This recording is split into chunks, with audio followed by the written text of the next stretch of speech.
নমস্কাৰ দোস্ত ই study for all YouTube চেনেলত আপোনালোকক স্বাগতম জনাইছোঁ। এইটো ভিডিঅ'ৰ জৰিয়তে শংকৰদেৱ শিশু নিকেতনৰ অষ্টমমান শ্ৰেণীৰ গণিতৰ এটা চলকযুক্ত ৰৈখিক সমীকৰণৰ 2Cৰ কুৱেশ্যন নম্বৰ 3টো আলোচনা কৰিম। আশা কৰোঁ আপোনালোকে ভিডিঅ'টো চাই ভাল পাব। ইয়াৰে 3 নম্বৰ কুৱেশ্যনটো দিয়া আছে যে এটা পৰিমেয় সংখ্যা 4/11 ইয়াৰ সমান হ'বলৈ -3/5ৰ 3 গুণৰ লগত কি সংখ্যা যোগ দিব লাগিব। এই কুৱেশ্যনটোত আমি প্ৰথমে ধৰি ল'ব লাগিব ধৰা হল সংখ্যাটো x। আমি এই সংখ্যাটো যেটো সংখ্যা x বুলি ধৰি লৈছো এই সংখ্যাটো হল যে -3/5ৰ 3 গুণৰ লগত যেটো সংখ্যা যোগ দিব লাগে সেইটো সংখ্যা আমি ধৰি লৈছো। এতেকে according to the question 4/11ৰ সমান হ'বলৈ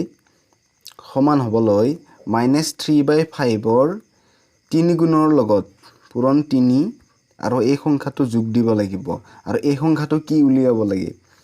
ইয়াৰ বাবে আমি যদি এটো স্থান সলনি কৰি দিও x প্লাস ব্ৰেকেটৰ ভিতৰত -3/5 * 3 = 4/11 এইখিনি আমি সৰল কৰিলে পাও যে x মাইনাস এই মাইনাস চিনটো বাহিৰত আহি যাব তলত 5 3 3 গুণ 9 = 11/4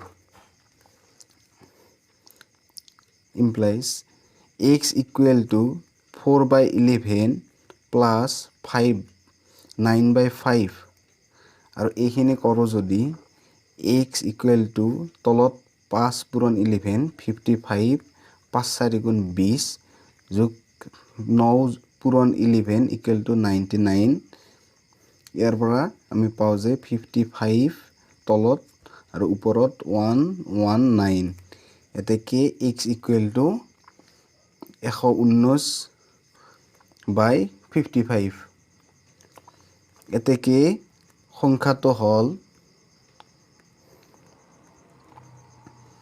119/55 বা 55/119